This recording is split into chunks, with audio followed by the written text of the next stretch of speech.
欢迎大家回到藻类的课程。在这个单元，我们要谈的是藻类的定义。究竟什么是藻类？大家可以想象得到吗？我们先来说说藻类家族的几个特性。第一个，藻类神出鬼没，生活环境可以是任何你想象得到的地方，可以在海洋、湖泊或是陆地，甚至在空气当中。第二，藻类有大有小，但体型的变异的差距非常大。最小的跟细菌差不多，最大的可以生长到60公尺，大概有20层楼这么高。第三个，我们需要说藻类是不伦不类的生物，因为它有的会游动，有的看起来像是植物，也有的介于动物及植物之间，有的还与细菌属于同一个家族。第四，藻类的颜色七彩变换，除了光合作用必要的叶绿素 A 外，还拥有最多样的色彩色素组成。第五，藻类是地球上主要的氧气制造者，毕竟海洋的面积较大，因此广泛分布于海洋等水域环境的藻类，自然就能够产生较多的氧气。第六，藻类拥有生物界上最复杂的世代交替，藻类的生活史可以同时拥有无性生殖与有性生殖的世代，借此来适应不同环境下面的一个生存。第七，大家都知道海洋是生命的起源，而出现在32亿年前的蓝绿藻，曾经是已知地球上最古老的化石记录。不过最近加拿大魁北克发现了比32亿年还要再早11年的细菌化石，它们这个细菌是以深海的地热作为能量的来源。讲了这么多藻类的基本特征，大家可能还是对藻类这样的生物非常模糊。在这边我们先介绍几个藻类的基本专有名词，大家熟悉这些词汇之后，就有助于后面内容的了解。第一个字是 algae， 这个字尾有一，它是复数，单数就会读成 alga。这个字泛指所有的藻类，包含了大型藻与微细藻，也包含了原核藻类与真核藻类。不过大家要了解 algae 这个字并不是生物分类学上的专用的名词，它不像哺乳类、鱼类、两栖类或是种子植物这样的名词，都是分类学上的专用词汇。这部分的解释后续再跟大家说明。所以前面提到的微细藻，我们就称之为 microalgae。这群藻类通常是以单细胞或是单细胞组合的群体的方式来生活，无法用肉眼观察，必须透过显微镜才能看到藻类的形态。而大型藻我们就称之为 macroalgae， 是指肉眼可以观察外观形态的藻类。生活在海洋环境的藻类就称为 marine algae， 而生活在淡水环境的藻类就称为 freshwater algae。此外，大家也常听到 seaweed 这个字，这个字是生活在海岸环境中的大型海藻的英文俗称，如我们常食用的紫菜、海带。这个字不应该翻译为海草，海草的英文应该要说成 sea grass 才对。因此，研究藻类的学门，我们便以 algae 加上 OLOGY 这个知识的这样的一个组合，成为 algaeology。也可以用另外一个字 phycology 来表示。phyco 原来是希腊文 phykos 的转换，而 phykos 的意思便是指的英文里面的海藻 seaweed。谈到藻跟草这两个字眼，大家很容易误会，常常会把生活里面水里面像藻类的生物说它是海藻或是海草或是水草。会有这样的说法，我们可以从《说文解字》里面的叙述看得出来，藻的前身在还没有经过研究前，确实被认为是跟草有关系的。《说文解字》里面提到，水草也，从草从水潮生。那《诗经》里面就有提到予以采藻，所以藻这个字其实是一个形声字，它有草字头，住在水边，有3个口，代表它的多样性。当然，这样的一个字跟草还是有点不太一样。我们可以从这张图比对一下藻类跟植物之间的一个差别。左边的这个看到的是2张不同的藻类的照片，上面的那个是绿色的，是海葡萄，大家应该有常听到。目前冲绳是可以食用到的海葡萄，看起来好像有根、茎、叶的构造。而左下角这张是其他种类的绿藻跟红藻，看起来就没有像类似根茎叶的构造，而中间是我们常常会食用的裙带菜，或者大家常听到的海带芽，看起来好像也有根茎叶的构造。不过这3张都是大型海藻，这些看似根茎叶的构造，并没有根茎叶构造的功能。这与右边这张我们看到具有根茎叶的兰花，甚至还会开花的这样的一个植物是完全不同的。接下来这边有4张图片，大家可以仔细去瞧瞧，到底哪些是藻类，哪些是草。左上角的那张刚刚提到的海藻，右上角则是一种单细胞的微细藻，右下角是海草，是一群生活在海洋环境里面会开花的海草。另外则是在水族箱里面常常用来展示的水草，它是淡水的水生植物。那这4种不同的生物各自有其分类的位阶，是不能够混为一谈的。那前面谈到的藻跟草有什么差别呢？这边有一张表可以用来对应，把藻类、苔藓、蕨类、裸子植物与种子植物之间的外观构造去做一些比较。地钱、角苔跟苔藓都是属于苔藓类，它们是我们现在所知道植物里面最低等的一群。它不仅有根茎叶，它也没有维管束组织，不会开花。但它跟藻类最大的差别是，经过有性生殖产生的胚会受到保护的，也就是苔藓胚胎的外围会有一层不孕组织，那借由这个组织来保护胚胎，使它能够成长。那藻类就完全没有这样子的构造。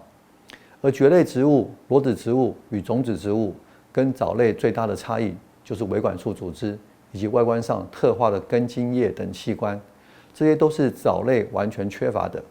而蕨类也是最早形成维管束组织的植物。除了构造上的差异，另一个从演化角度来看，刚刚提到藻类它并不是一个专用的分类名词，原因是因为它不是一个单系群。所谓单系群是指这一群生物演化的过程当中，彼此之间有很明确的亲属关系。但藻类这群生物因为多样的演化方向而有不同的类群产生，有的单细胞，有的多细胞，还有的细胞壁的有无的跟成分上的不同，甚至是细胞内的色素组成，都显示藻类是个多系群的生物。这个与苔藓、蕨类、裸子植物跟种子植物这确实是不一样的。那哪里会有藻类的出现？藻类又是用什么样的形态出现在这样的环境里？以下可以透过一些照片看看这些不同形式的藻类，有的是单细胞，有的是细胞群体，有的生活在淡水的环境，有的则是住在海洋里，有的是会有细胞分化，成长成较大的个体而附着于礁石上，但有的呢还会堆积碳酸钙，经年累月形成我们所听到的藻礁。而藻类的生活形式几乎可以用无所不在来形容。除了刚刚介绍一般水域环境容易有藻类的出现外，接下来还有几种大家比较不容易想象得到的藻类生活方式。例如，有些藻类是生活在陆地上的，像这是雨来菇，听起来是菇，但它是一种蓝绿藻，也被称为情人的眼泪。我们习惯称生活在木头上面的像菇的，我们称之为木耳。而生活在地面上的，这大陆这边的会习惯称它为地耳。像这样的藻类，如果有机会，大家去花莲可以去品尝一下原住民用雨来菇炒蛋的一个风味。这张是我们很熟悉的法菜，用在羹品的料理上，不过它却是生活在荒漠地带的岩石表面。还有一些藻类，它会移动。画面里面右边这只单细胞的藻类，在下1秒钟就往前移动了一段距离。我们现在可以透过影片看看它们在显微镜下忙碌的转来转去的样子。那有些藻类还会发光，例如大家常听到的马祖蓝眼泪，这是马祖观光旅游上的一个特色。会发光的这些藻类，我们称之为夜光藻。但这个藻很特别的是，它不具有叶绿素，它不行光合作用，它完全是靠捕食更小的藻类来维持它的生命。像这样的藻类也是一个很奇特的家族。还有一些不具有细胞壁的藻类，藻类学家会称之为裸藻。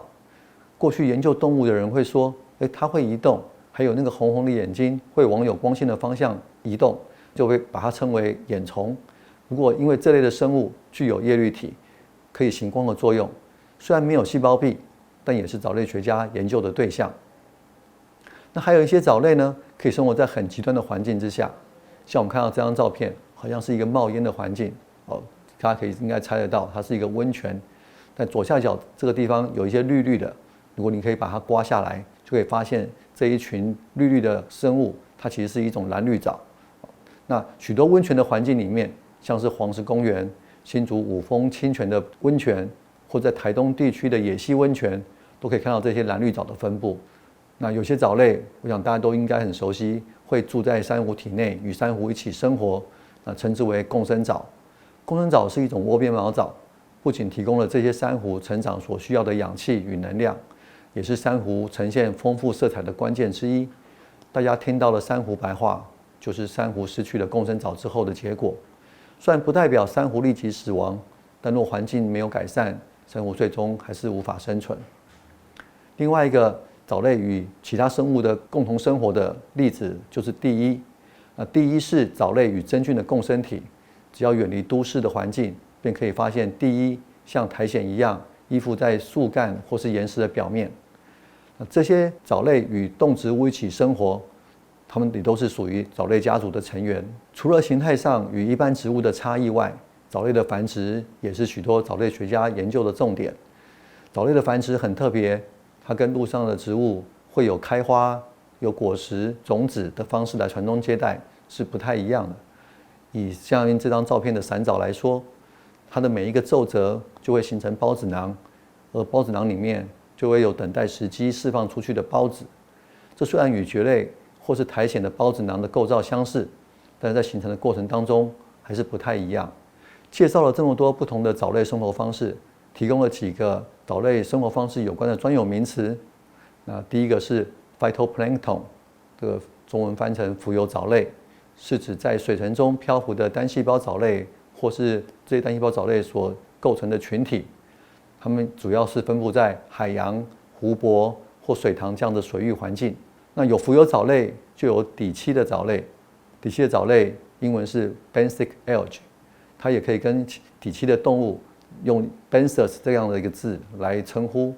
随着栖息的介质不同，可以是依附在石头上，或是动物身上、植物身上，有可能附着在泥地上。